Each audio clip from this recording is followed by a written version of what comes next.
The Appalachian Trail stretches over 2,000 miles, cutting through dense forests, forgotten valleys, and mountains that seem older than memory itself. People hike it for peace, for adventure, for the kind of silence you can't find anywhere else.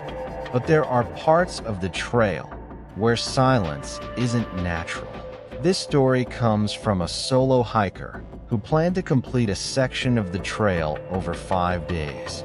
He had experience, gear, maps, everything you're supposed to have. What he didn't have was any idea what he was about to walk into. It started on the 3rd night. The first 2 days had been normal. Long hikes, aching legs, quiet camps under tall trees.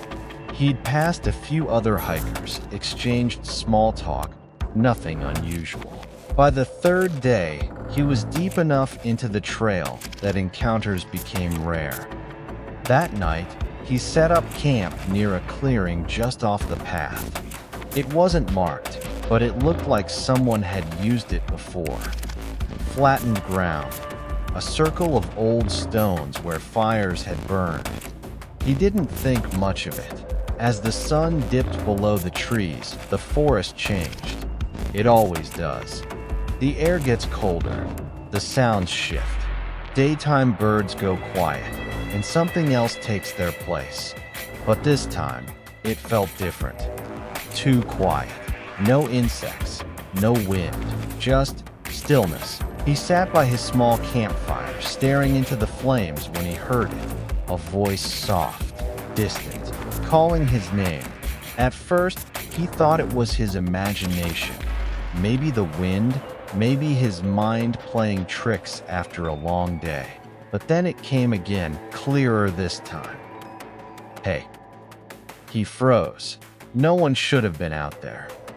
He hadn't seen another hiker in hours, and no one would wander off trail at night like that. Hello? He called back, standing up. Silence.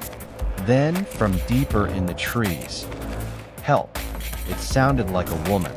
His first instinct was to grab his flashlight and go. Someone could be hurt, lost, but something stopped him. It wasn't fear, not exactly. It was the way the voice sounded.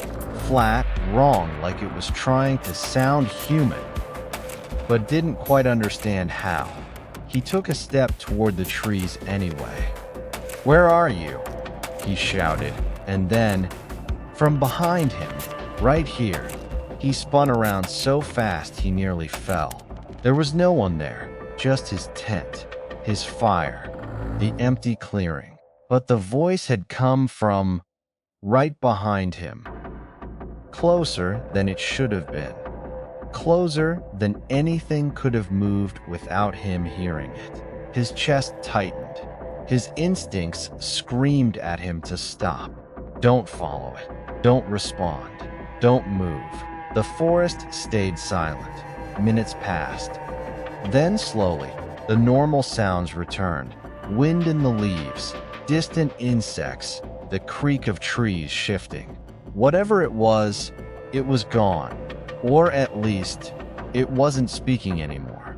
He didn't sleep much that night. Every little sound snapped him awake. Every shadow looked wrong.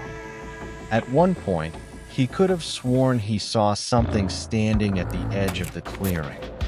Watching, too tall, too still.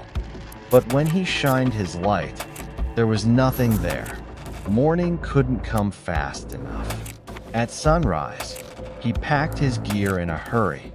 He didn't eat, didn't rest, just got back on the trail as quickly as possible.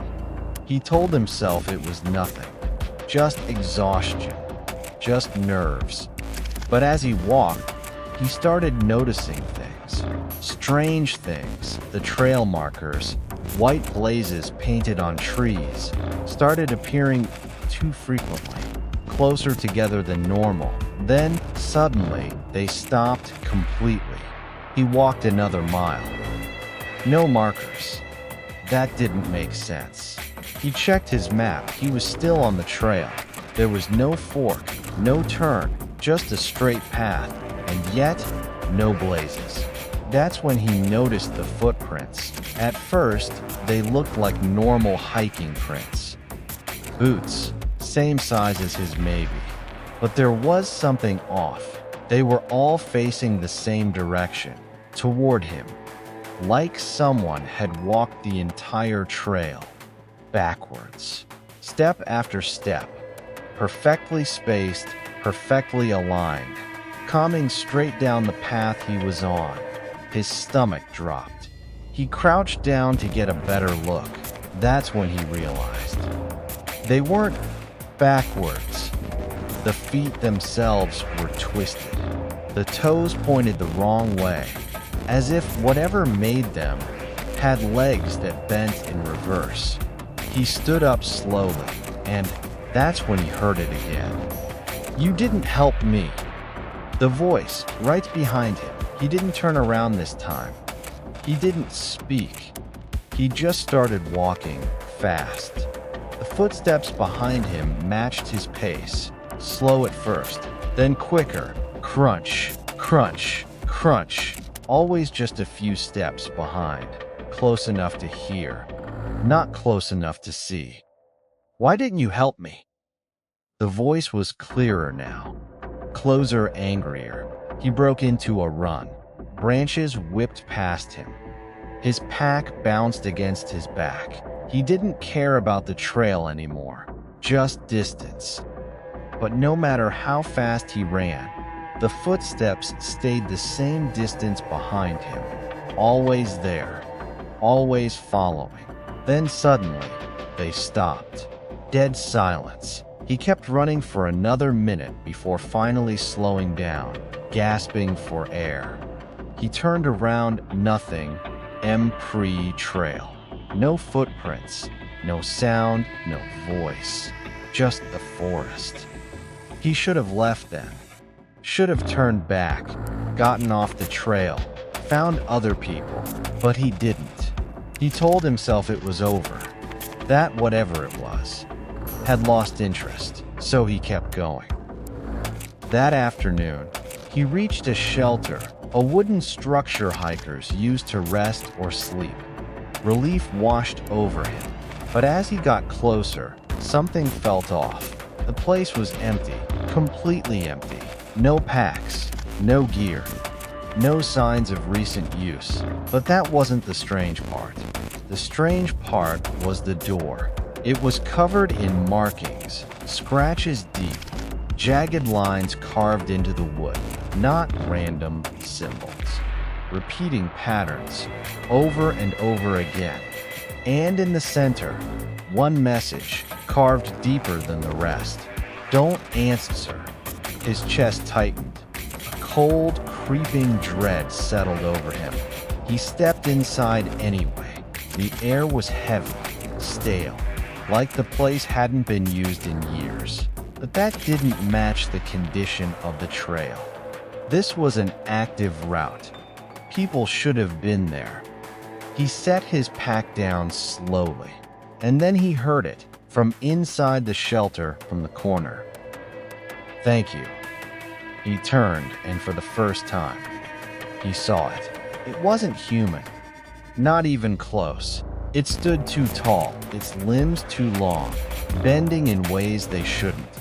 Its skin, or whatever covered it, hung loosely, like it didn't quite fit. And its face looked like someone had tried to build a human expression from memory. Eyes too wide, mouth stretched too far, smiling. But not right, not natural, its head tilted slowly.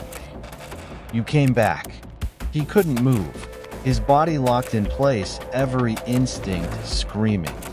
Run, but he couldn't. It took a step forward. Its joints cracked with the movement. "You heard me." He finally snapped out of it. Grabbed his pack, ran, didn't look back, didn't stop, didn't think, just ran. He made it off the trail before nightfall. Collapsed near a road where someone eventually found him. They said he was dehydrated. exhausted, delirious. They said there was nothing out there, no creature, no voice, no footprints. Just the woods. But here's the thing, before he left, before he got in the car, he looked back at the tree line, and standing just inside the forest, he saw it watching, perfectly still, and then, in his own voice, it called out, "Help!"